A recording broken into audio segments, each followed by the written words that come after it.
देखिए, कल हम लोगों ने मैट्रिक्स का जनरल रिप्रेजेंटेशन पढ़ लिया था कि मैट्रिक्स का जनरल रिप्रेजेंटेशन किस तरीके से किया जाता है। अब हम बात करते हैं मैट्रिक्स के टाइप्स की, कि हमारे पास मैट्रिक्स किस किस टाइप की होती है और किस किस तरीके से इसे हम मेजरमेंट करते हैं। तो देखिए, आप लोगों ने मैट्रिक्स की जनरल फॉर्म पढ़ी थी, क्या?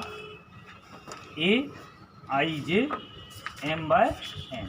ये हमारे पास एक मैट्रिक्स की जनरल फॉर्म कहलाती थी, जिसका ऑर्डर M/N होता था और उसकी आयत रो jth कॉलम के एलिमेंट को हम AIJ से रिप्रेजेंट करते थे। अब जितनी भी टाइप्स ऑफ मैट्रिक्स हम पढ़ेंगे, यदि हम बोर्ड के हिसाब से देखते हैं तो उनमें से क्वेश्चन नहीं आता, लेकिन बेसिकली मुद्दा क्या होता है, जब हम किसी कॉम्पिटिटिव एग्जाम की बात करें तो छोटी छोटी सी बातें ऐसी होती हैं जो हमें अटका देती हैं, और वही चीज़ें हमें यहाँ पर समझनी होंगी। जो भी टाइप्स ऑफ मैट्रिक्स होंगी हमारे पास, नाम से हमें पढ़ना होगा, डेफिनेशन हमें पढ़नी होगी। उसके साथ साथ सबसे इम्पोर्टेंट चीज़, मैं इस वाली मैट्रिक्स में, जनरल मैट्रिक्स में कंडीशन लगाऊंगा, और जनरल मैट्रिक्स में कंडीशन लगाने के बाद मैं ये देखूंगा कि इस मैट्रिक्स में क्या कंडीशन लगी कि ये इस तरीके की मैट्रिक्स हमारे पास हो जाए। ये डायरेक्टली कंडीशंस कभी कभी हमसे कॉम्पिटिशन में पूछ ली जाती है। तो देखिए, सबसे पहले हम बात करते हैं रो मैट्रिक्स। यदि मैं रो मैट्रिक्स की बात करूं तो आपको नाम से पता चल रहा है, रो मैट्रिक्स जिसमें हमारे पास केवल एक रो होगी। रो मैट्रिक्स का मतलब जिसमें केवल एक रो हो, कॉलम भले ही हमारे पास कितनी भी हो, लेकिन नंबर ऑफ रो कितनी होनी चाहिए? 1, विच है only 1 row, it's called row matrix. ठीक है, कोई दिक्कत इस वाली चीज़ में? ऐसी मैट्रिक्स जिसमें केवल एक ही रो होगी वो हमारे पास रो मैट्रिक्स कहलाएगी।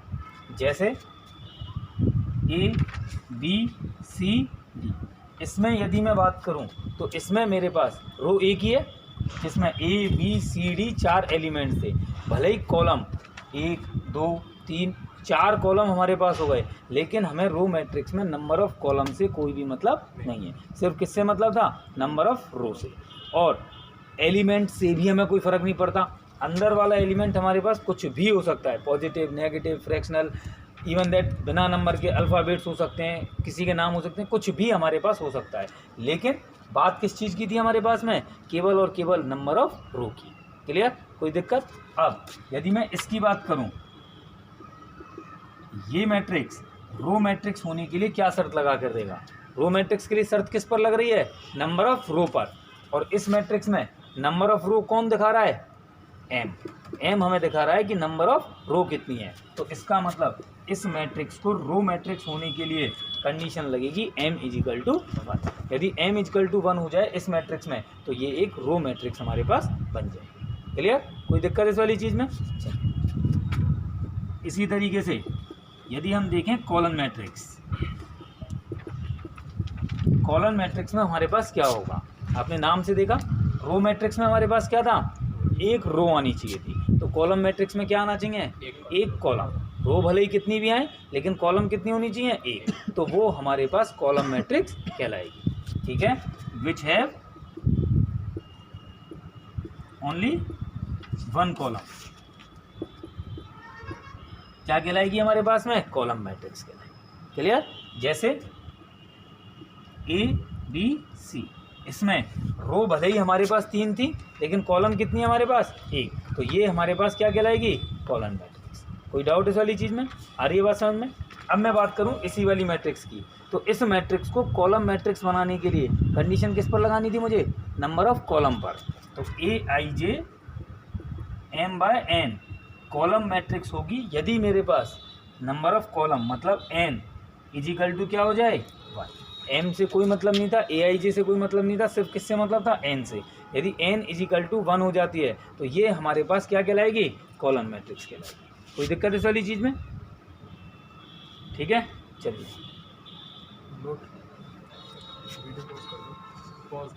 थर्ड की बात करते हैं, जीरो मैट्रिक्स, जिसको हम नल मैट्रिक्स भी बोलते हैं, वॉइड मैट्रिक्स भी बोलते हैं, और एम्प्टी मैट्रिक्स भी हम इसको बोलते हैं। अब जैसे हम रो मैट्रिक्स और कॉलम मैट्रिक्स की बात कर रहे थे, रो मैट्रिक्स में हमने देखा था नंबर ऑफ रो 1 हो रही थी, कॉलम मैट्रिक्स में नंबर ऑफ कॉलम 1 हो रही थी। तो ऐसा नहीं कि जीरो मैट्रिक्स में रो और कॉलम 0 हो रही हैं, नंबर ऑफ रो भी जीरो और नंबर ऑफ कॉलम भी जीरो, ठीक है साहब, मैट्रिक्स बन गई। तो मैट्रिक्स ही नहीं बनेगी जब तक हमारे पास एक भी एलिमेंट नहीं होगा, ठीक है। तो जीरो मैट्रिक्स से हमारा मतलब था ऐसी मैट्रिक्स जिसमें हर एक एलिमेंट जीरो हो, हर एक एलिमेंट जीरो होना चाहिए। ऑर्डर से कोई फ़र्क नहीं पड़ता, किसी भी ऑर्डर की हो सकती है, लेकिन उसका एलिमेंट हर एक कैसा होना चाहिए, zero. Matrix which have all elements are zero, जिस मैट्रिक्स का हर एक एलिमेंट जीरो है वो हमारे पास जीरो मैट्रिक्स कहलाएगी। क्लियर। इसके यदि हम एग्जाम्पल की बात करें तो ये हमारे पास 2/3 ऑर्डर की हो गए, 2 रो और 3 कॉलम थे, लेकिन हर एक एलिमेंट क्या था, जीरो। तो इस मैट्रिक्स को डिफाइन करने के लिए हमें ऑर्डर से कोई भी फर्क नहीं पड़ता। क्लियर, कोई दिक्कत इस वाली चीज़ में। अब यदि हम बात करें, इसे हम एक स्पेसिफिक फॉर्म देते हैं रिप्रेजेंट करने की, and it is represented by zero, capital zero, बड़ी जीरो से हम इसे रिप्रेजेंट कर सकते हैं, या कैपिटल ओ कह सकते हो आप इसे, क्योंकि मैट्रिक्स को हम अल्फ़ाबेट्स कैपिटल अल्फ़ाबेट से रिप्रेजेंट करते हैं। तो जीरो जैसा अल्फ़ाबेट हमारे पास कौन लगता है, ओ, तो हम इसको कैपिटल ओ कह सकते हैं कि कैपिटल ओ से हम इसे रिप्रेजेंट कर देते हैं। क्लियर, कोई दिक्कत इस वाली चीज़ में। अब यदि मैं इसमें कंडीशन लगाऊँ AIJ M/N, ये हमारे पास जीरो मैट्रिक्स कब होगी, जब AIJ इक्वल टू जीरो होगा for all I and J, I और J की हर एक वैल्यू के लिए AIJ कैसा होना चाहिए हमारे पास, जीरो, तब ये हमारे पास जीरो मैट्रिक्स कहलाएगी। क्लियर, कोई दिक्कत इस वाली चीज़ में। चलिए अब देखिए, आप लोगों ने ये जो 3 मैट्रिक्स पढ़ी हैं, इन तीनों ही मैट्रिक्सों में मैंने जो फॉर्म बनाई है वो रेक्टेंगुलर बनाई है। रेक्टेंगुलर का मतलब आप देख रहे थे कि इनमें नंबर ऑफ रो और नंबर ऑफ कॉलम अलग अलग नजर आ रही थी। तो यदि मैं उस ब्रैकेट की पोजीशन देख रहा हूँ तो वो ब्रैकेट हमें एक रेक्टेंगल की तरह नज़र आ रहा था।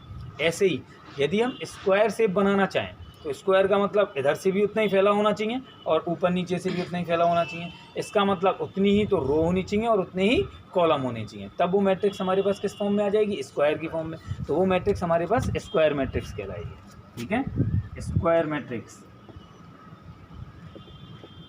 स्क्वायर मैट्रिक्स हमारे पास क्या होगी, matrix in which number of rows and number of columns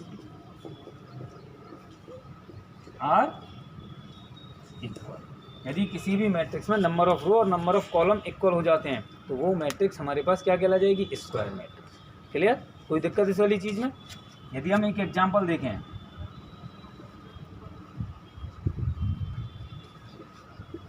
इसमें आप देख रहे हो कि 3 रो और 3 कॉलम्स हैं, 3 ही तो हमारे पास रो आ रही हैं और 3 ही हमारे पास कॉलम्स आ रही हैं। तो ये हमारे पास क्या बन जाएगी, एक स्क्वायर मैट्रिक्स। यदि नंबर ऑफ रो और नंबर ऑफ कॉलम इक्वल हो जाती हैं तो वो मैट्रिक्स हमारे पास स्क्वायर मैट्रिक्स हो जाएगा।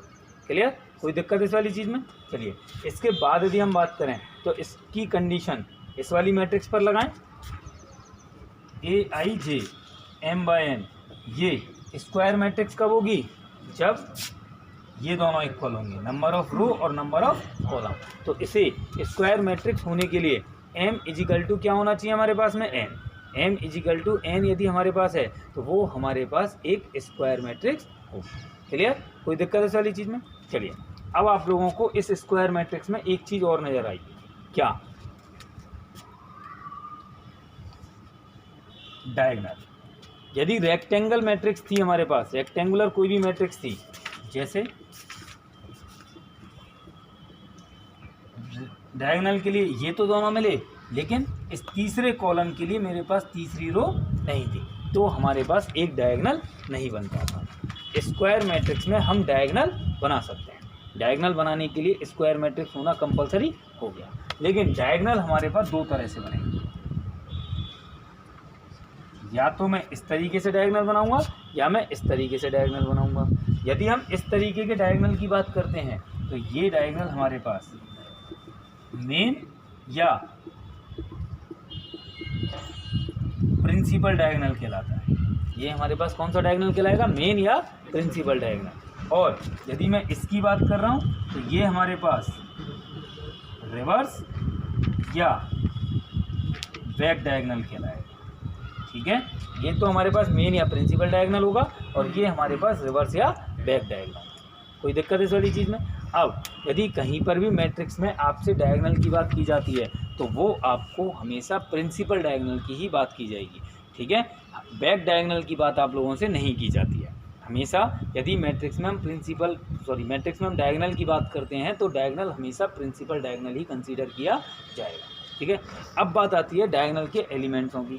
यदि मैं ए आई जे को डायगोनल का एलिमेंट देखना चाह रहा हूँ कि ए आई जे डायगोनल का एलिमेंट है या नहीं, तो इस बात के लिए हमारे पास क्या कंडीशन होनी चाहिए कि ए आई जे हमारे पास डायगोनल का एलिमेंट है या नहीं है। तो देखना, ये कौन सा एलिमेंट था?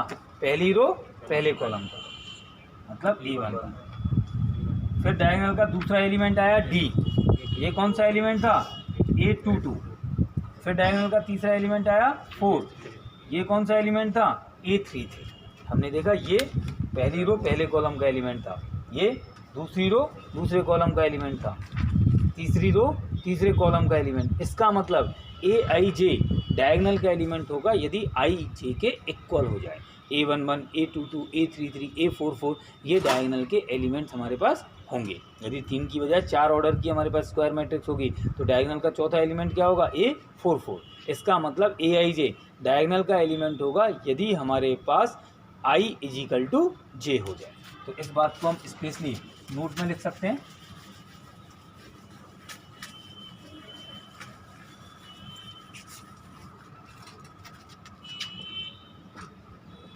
Aij represents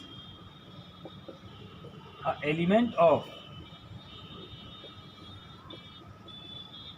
diagonal if I = J। Aij diagonal के एलिमेंट को रिप्रेजेंट करेगा यदि I = J हो जाए। कोई दिक्कत इस वाली चीज़ में? अब देखिए, हम लोगों ने स्क्वायर मैट्रिक्स पढ़ ली जिसमें नंबर ऑफ रो और नंबर ऑफ कॉलम कैसी होनी चाहिए थी? इक्वल। एलिमेंट्स के लिए कोई कंडीशन नहीं थी। अब यदि मैं इसके एलिमेंट्स पर कुछ कंडीशन लगा दूं, तो हमारे पास और इसकी वेरियस फॉर्म निकल कर आती हुई चली जाएंगी, जिसमें सबसे पहली फॉर्म हमारे पास निकल कर आती है डायगोनल मैट्रिक्स। ये जो भी अब फॉर्म हम पढ़ रहे हैं वो स्क्वायर मैट्रिक्स में से ही कंडीशन लगा कर हम पढ़ रहे हैं। तो अब हमारे पास मैट्रिक्स आई डायगोनल मैट्रिक्स। यदि मैं इस डायगोनल मैट्रिक्स की बात करूं तो डायगोनल मैट्रिक्स में आप नाम से देख रहे हो डायगोनल तो होना चाहिए जब डायगोनल मैट्रिक्स है तो। और डायगोनल कब बनेगा? जब वो स्क्वायर मैट्रिक्स होगी। तो डायगोनल मैट्रिक्स होने के लिए सबसे पहली शर्त यही है कि वो एक स्क्वायर मैट्रिक्स होनी चाहिए। हर एक मैट्रिक्स डायगोनल मैट्रिक्स नहीं बनाई जा सकती, सिर्फ और सिर्फ स्क्वायर मैट्रिक्स ही डायगोनल मैट्रिक्स बनाई जा सकती है। तो इसकी डेफिनेशन में अब मैट्रिक्स नहीं आएगा, स्क्वायर मैट्रिक्स आएगा। पहली कंडीशन ही यही हो गई कि वो हमारे पास एक स्क्वायर मैट्रिक्स होनी चाहिए। अब नाम से हमें पता चल रहा है कि जो भी कुछ होगा वो डायगोनल के साथ होगा।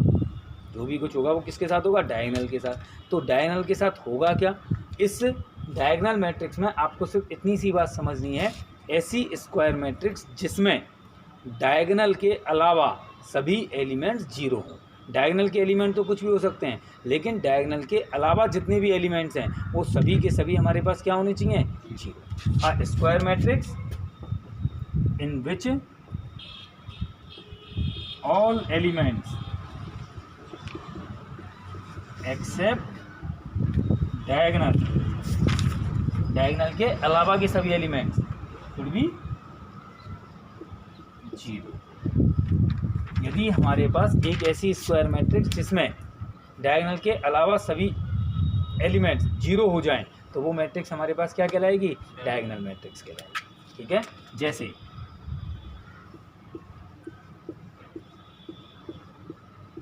ये हमारे पास एक डायगोनल मैट्रिक्स हो गई जिसमें डायगोनल के एलिमेंट्स क्या हैं? A, B, C, और बचे हुए सभी एलिमेंट्स क्या थे हमारे पास? 0। कोई डाउट इस वाली चीज़ में? इसको हम रिप्रेजेंट करते हैं DIAG ABC। ये हमारे पास किसी भी डायगोनल मैट्रिक्स को रिप्रेजेंट करने का तरीका होता है। इसके रिप्रेजेंटेशन का मतलब क्या है हमारे पास में? ये एक डायगोनल मैट्रिक्स है, एक डायगोनल हमारे पास आगे लिखा हुआ है, एक डायगोनल मैट्रिक्स है और इस डायगोनल मैट्रिक्स के डायगोनल के एलिमेंट्स A, B, C हैं। अब जब डायगनल है तो इसके अलावा के सारे एलिमेंट्स क्या होंगे, इसके 0, और डायगनल के सभी एलिमेंट्स हो गए ए बी सी। अब मैं यदि इस पर कंडीशन लगाऊं Aij m/n एक डायगनल मैट्रिक्स कब बनेगा, Aij m/n एक डायगनल मैट्रिक्स हमारे पास कब बनेगा, तो देखना Aij m/n इसको डायगनल मैट्रिक्स बनने के लिए सबसे पहली शर्त क्या थी, स्क्वायर मैट्रिक्स होनी चाहिए, मतलब m = क्या होना चाहिए, n। सबसे पहली शर्त तो यही थी कि m = n होना चाहिए। उसके बाद क्या होना चाहिए हमारे पास, एलिमेंट्स पर कंडीशन Aij = 0। Aij 0 के इक्वल है, कौन सा, जो डायगनल का एलिमेंट नहीं है। और डायगनल के एलिमेंट कौन से बताए मैंने अभी, जहाँ i और j इक्वल हो, और बिना डायगनल के एलिमेंट्स कौन से हो गए फिर, जहाँ i j के इक्वल ना हो। मतलब Aij = 0 for all i is not equal to j। यदि i j के इक्वल नहीं है तो Aij 0 ही होना चाहिए। शर्त किस पर है, डायगनल के अलावा के एलिमेंट्स पर। डायगनल के एलिमेंट्स पर कोई शर्त नहीं है। डायगनल के एलिमेंट्स भी 0 हो जाएं तो हमें कोई फ़र्क नहीं पड़ता, 2 एलिमेंट 0 हो जाएं तो हमें कोई फ़र्क नहीं पड़ता, 1 एलिमेंट 0 हो जाए तो हमें कोई फ़र्क नहीं पड़ता, नेगेटिव आ जाए तो हमें कोई फ़र्क नहीं पड़ता। लेकिन फ़र्क किस चीज़ से पड़ता है, डायगनल के अलावा एक भी एलिमेंट ऐसा नहीं होना चाहिए था जो कि 0 ना आए, तो वो हमारे पास क्या कहलाएगी, डायगनल मैट्रिक्स कहलाएगी। कोई डाउट इस वाली चीज़ में। चलिए अब यदि हम इसमें एक कंडीशन और लगा दें, इसी में क्या कंडीशन और लगा दूँ मैं, कि डायगनल के सभी एलिमेंट्स सेम हो जाएं, कुछ भी हो लेकिन क्या हो जाएं, सेम, तो वो हमारे पास क्या कहला जाएगी, वो हमारे पास स्केलर मैट्रिक्स कहलाएगी। मतलब एक ऐसी स्क्वायर मैट्रिक्स जिसमें डायगनल के अलावा सभी एलिमेंट्स तो 0 हो और डायगनल का हर एक एलिमेंट सेम हो। डायगनल का हर एक एलिमेंट क्या हो उसमें, सेम। यदि डायगनल का हर एक एलिमेंट उसमें सेम हो जाता है तो वो डायगनल से एक स्पेशल फॉर्म में रिप्रेजेंट हो जाएगी, जिसका नाम होगा हमारे पास स्केलर मैट्रिक्स। ठीक है, तो स्केलर मैट्रिक्स हमारे पास क्या रही, scalar matrix a square matrix in which all elements except diagonal should be 0 and all elements of diagonal are same. Diagonal के सभी एलिमेंट्स क्या हो उसमें, सेम हो, तब वो हमारे पास एक स्केलर मैट्रिक्स कहलाएगी। जैसे इसमें जो b और c थे हमारे पास, वो b और c यदि a और a हो जाएं तो ये हमारे पास एक स्केलर मैट्रिक्स कहलाएगा। कोई दिक्कत इस वाली चीज़ में। इसका सिंबल क्या हो जाएगा, डायगनल के एलिमेंट सेम, जो हमने क्या रख दिए, a रख दिए। कोई दिक्कत इस वाली चीज़ में। अब यदि मैं इस पर कंडीशन लगाऊं कि इसे स्केलर मैट्रिक्स होने के लिए क्या कंडीशन होनी चाहिए, तो ये दोनों कंडीशन तो सेम रहेंगी जो डायगनल मैट्रिक्स की थी। m = n होना चाहिए क्योंकि स्क्वायर मैट्रिक्स बनेगा। फिर डायगनल के अलावा के सारे एलिमेंट 0 होने चाहिए, तो Aij = 0 for all i is not equal to j। अब बात आती है डायगनल के एलिमेंट्स पर। Aij = कांस्टेंट, मतलब सेम कांस्टेंट होना चाहिए, कोई भी सेम क्वांटिटी होनी चाहिए। कब, फॉर ऑल i = j। यदि i j के इक्वल है तो हमारे पास सभी एलिमेंट्स कैसे होने चाहिए, सेम, तो वो हमारे पास एक स्केलर मैट्रिक्स कहला जाएगी। कोई दिक्कत इस वाली चीज़ में, आ गई स्केलर मैट्रिक्स भी समझ में। अब यदि मैं इस स्केलर मैट्रिक्स में ही एक कंडीशन और लगा दूं, अभी तो मैंने ये सेम किए हैं, अब इस सेम को पर्टिकुलर फिक्स कर दें, सेम को भी हम क्या कर दें, पर्टिकुलर फिक्स कर दें। पर्टिकुलर फिक्स करने के लिए 1 फिक्स कर दिया जाए। सभी को क्या फिक्स कर दिया हमने, 1। यदि हम सभी को 1 फिक्स कर दें तो वो हमारे पास एक स्पेशल टाइप और बन जाएगा जिसको हम बोलते हैं आइडेंटिटी मैट्रिक्स। ठीक है, इसको हम आइडेंटिटी मैट्रिक्स या यूनिट मैट्रिक्स भी बोलते हैं। ठीक है,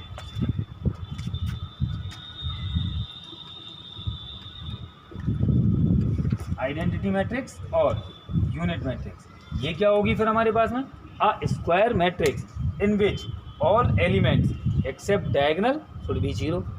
एक स्क्वायर मैट्रिक्स होनी चाहिए, उसमें डायगनल के अलावा सभी एलिमेंट 0 होने चाहिए। अब बात थी स्केलर मैट्रिक्स में, all elements of diagonal are same, same की बजाय all elements of diagonal are 1 ही इसमें होने चाहिए। ठीक है, और इसका ये रिप्रेजेंटेशन नहीं होगी क्या हमारे पास आइडेंटिटी मैट्रिक्स 1 1 1। क्लियर, कोई दिक्कत इस वाली चीज़ में। और it is represented by capital I और आई एन, दोनों में से किसी भी चीज़ से रिप्रेजेंट किया जाता है। कभी कभी कैपिटल आई लिख कर छोड़ देते हैं, कभी कभी आई एन लिख कर छोड़ा जाता है। आई एन में जो एन होता है हमारे पास में, वो उस मैट्रिक्स के ऑर्डर को रिप्रेजेंट करता है कि इस मैट्रिक्स का हमारे पास ऑर्डर क्या है। और आई यदि यही दे रखा है तो ऑर्डर हमें सवाल के कंडीशन के अकॉर्डिंग खुद आइडेंटिफाई करना होता है कि आइडेंटिटी मैट्रिक्स का ऑर्डर हमारे पास क्या होगा। क्लियर? कोई दिक्कत इस वाली चीज़ में? अब यदि मुझे इस पर कंडीशन लगानी पड़ जाए, Aij m/n पर यदि मुझे कंडीशन लगानी पड़ जाए तो हमारे पास क्या होगा? इस पर कंडीशन लगाने के लिए स्क्वायर मैट्रिक्स होनी चाहिए थी, तो m = n होना चाहिए था। डायगनल भी बनना चाहिए, क्योंकि डायगनल के अलावा के सारे एलिमेंट्स क्या होने थे? 0। तो Aij = 0 होना चाहिए जब i j के इक्वल नहीं है। इसके अलावा डायगनल का हर एक एलिमेंट अब पर्टिकुलर 1 होना चाहिए था। यहाँ तो कोई भी कांस्टेंट हो सकता था, लेकिन आइडेंटिटी मैट्रिक्स में हमारे पास ये क्या होना चाहिए? पर्टिकुलर 1 होना चाहिए। तब ये हमारे पास आइडेंटिटी मैट्रिक्स या यूनिट मैट्रिक्स की कंडीशन निकल कर आ जाती है। कोई दिक्कत इस वाली चीज़ में? यहाँ तक के टाइप सबको समझ में आ गए? कोई भी प्रॉब्लम इस वाली चीज़ में? चलिए इसके बाद हम बात करते हैं। आप लोगों ने देखा कि हमने स्क्वायर मैट्रिक्स को लिया और उस पर कंडीशन लगाते मैंने 4 डेफिनेशंस बना दी कि क्या क्या हमारे पास हो सकता था। अब यदि हम बात करें उस डायगोनल मैट्रिक्स, जो मैंने पहली कंडीशन लगाई थी स्क्वायर मैट्रिक्स में मैंने पहली कंडीशन किसके लिए लगाई थी? डायगोनल मैट्रिक्स के लिए लगाई थी। उस डायगोनल मैट्रिक्स के लिए हमारे पास क्या था? डायगोनल मैट्रिक्स के लिए डायगोनल के अलावा सभी एलिमेंट्स हमारे पास क्या थे? 0। डायगोनल के अलावा सभी एलिमेंट्स हमारे पास 0 थे। अब मानकर चलो यदि हम डायगोनल के अलावा सभी एलिमेंट्सों को 0 ना करें, या तो सिर्फ ऊपर के सभी एलिमेंट 0 करें या सिर्फ नीचे के सभी एलिमेंट 0 करें, तो ये हमारे पास कहलाती हैं ट्रायंगुलर मैट्रिक्स। ये हमारे पास क्या कहलाएगी? Triangular matrix. ठीक है?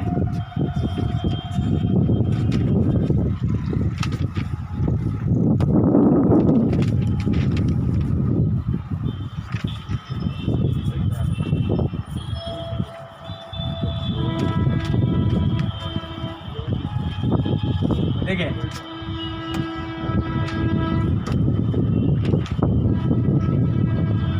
यदि हम ट्रायंगुलर मैट्रिक्स की बात करें तो ट्रायंगुलर मैट्रिक्स से हमारे पास क्या मतलब निकल कर आएगा? या तो डायगोनल के ऊपर के सभी एलिमेंट 0 हों या डायगोनल के नीचे के सभी एलिमेंट 0 हों, बस इतनी सी बात होनी चाहिए। डायगोनल के अलावा के सभी एलिमेंट्स की बात नहीं कर रहे, अब हम डायगोनल के ऊपर या नीचे। Square matrix in which all the elements either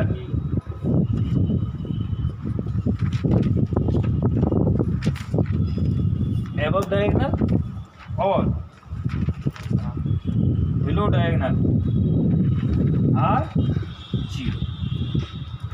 ऐसी स्क्वायर मैट्रिक्स जिसमें या तो डायगोनल के ऊपर के सभी एलिमेंट्स या डायगोनल के नीचे के सभी एलिमेंट्स 0 हों, तो वो हमारे पास ट्रायंगुलर मैट्रिक्स कहलाएगी। ठीक है? कोई दिक्कत है इस वाली चीज़ में? तो अब इसमें 2 पार्ट्स बन गए, आइदर एबव डायगोनल और बिलो डायगोनल। तो ट्रायंगुलर मैट्रिक्स कितने पार्ट्स में डिवाइड हो गई? 2 पार्ट्स में, अपर ट्रायंगुलर मैट्रिक्स या लोअर ट्रायंगुलर मैट्रिक्स। या तो अपर ट्रायंगुलर मैट्रिक्स होगी या लोअर ट्रायंगुलर मैट्रिक्स होगी। अब आपको नाम से पता लग रहा है अपर का मतलब ऊपर और लोअर का मतलब नीचे, लेकिन ये अपने नाम के अपोजिट चलेंगे। यदि हम अपर ट्रायंगुलर मैट्रिक्स की बात करें तो अपर ट्रायंगुलर मैट्रिक्स हमारे पास वो मैट्रिक्स होगी जिसमें डायगोनल के नीचे के सभी एलिमेंट 0 होंगे, और लोअर ट्रायंगुलर मैट्रिक्स वो होगी जिसमें डायगोनल के ऊपर के सभी एलिमेंट 0 होंगे। ठीक है? और लो डायगोनल एलिमेंट्स, डायगोनल के नीचे के सभी एलिमेंट 0 हैं, तब तो क्या होगी? Upper triangular matrix. और ऑल एबव डायगोनल एलिमेंट्स 0 हों, डायगोनल के ऊपर के सभी एलिमेंट 0 हों, तो वो हमारे पास लोअर ट्रायंगुलर मैट्रिक्स होगी। कैसे? बिलो डायगनल, डायगनल के नीचे के सभी एलिमेंट्स क्या होने चाहिए? 0। ऊपर भले ही हमारे पास कुछ भी आ जाए, 0 आए ना आए हमें कोई फर्क नहीं पड़ता। ऐसे ही इसमें ऊपर के सभी एलिमेंट्स 0 होने चाहिए, नीचे भले ही हमारे पास कोई 0 हो या ना हो। अब मैंने डायगोनल के एलिमेंट भी 0 कर दिया तो कोई बड़ी बात नहीं थी। कंडीशन इसके लिए नहीं है कि डायगोनल के एलिमेंट्स क्या होंगे या इसमें डायगोनल के नीचे के एलिमेंट्स क्या होंगे, हमें उनसे कोई मतलब ही नहीं था। हमें मतलब सिर्फ किससे है? डायगोनल के ऊपर के सभी एलिमेंटों से। ठीक है, कोई दिक्कत इस वाली चीज़ में? अब दोनों के लिए ही m = n होना चाहिए, दोनों के लिए ही m = क्या होना चाहिए? n, क्योंकि स्क्वायर मैट्रिक्स तो उसे होना ही पड़ेगा। अब बात आती है इसमें डायगोनल के नीचे के सभी एलिमेंट 0 होने चाहिए और इसमें डायगोनल के ऊपर के सभी एलिमेंट 0 होने चाहिए। मतलब किसी एक पोजीशन में aij 0 होना चाहिए, यही तो बात आएगी। इसमें भी किसी एक पोजीशन में aij 0 के इक्वल होगा। अब जो मेन मुद्दा आता है वो यही आता है कि aij 0 के इक्वल कब होगा। ठीक है, तो देखना ये कौन सा एलिमेंट है? A21 second row first column का, ये A21, ये A31 और ये A32। तो आप देख रहे हो तीनों एलिमेंटों में पहला बड़ा है दूसरे से, पहला बड़ा है दूसरे से, पहला बड़ा है दूसरे से, और पहला कौन है? I। बड़ा होगा किससे? J से। तो aij = 0 for all I is greater than J। यदि I J से बड़ा है तो aij क्या होना चाहिए हमारे पास में? 0। तब वो हमारे पास अपर ट्रायंगुलर मैट्रिक्स की कंडीशन आ जाती है। ठीक है, ऐसे ही यदि इसकी मैं बात करूं, ये क्या था हमारे पास? A12 first row second column का एलिमेंट, ये A13, ये A, इन तीनों ही एलिमेंट्स की यदि मैं बात करूं तो पहले वाला छोटा है, बाद वाला बड़ा है। तो ये क्या कहलाएगा हमारे पास में? I छोटा J बड़ा। तो aij = 0 for all I < J। तो ये हमारे पास लोअर ट्रायंगुलर मैट्रिक्स कहलाएगा। कोई दिक्कत यहाँ तक किसी को भी? आगे बात सभी को समझ में? ठीक है।